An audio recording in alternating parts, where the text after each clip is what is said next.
সেদিন মনে মনে বড় মাকে একটা প্রশ্ন করেছিলাম। আচ্ছা মা, আমরা এই যে কয়েকটা ঘন্টা তোমার পুজোর লাইনে দাঁড়িয়ে বিরক্ত হয়ে যাই, কিন্তু তুমি বছরের 365টা দিন, দিনের 24টা ঘন্টা একটা জায়গায় চুপটি করে বসে আমাদের সমস্ত কথা শোনো, তোমার কখনো বিরক্তি লাগে না?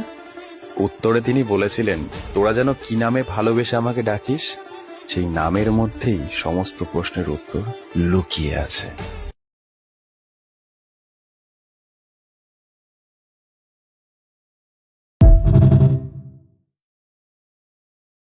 সেদিন মনে মনে বড় মাকে একটা প্রশ্ন করেছিলাম।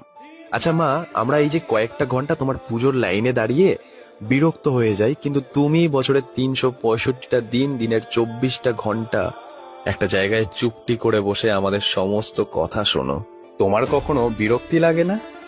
উত্তরে তিনি বলেছিলেন, তোরা যেন কি নামে ভালোবেসে আমাকে ডাকিস, সেই নামের মধ্যেই সমস্ত প্রশ্নের উত্তর লুকিয়ে আছে।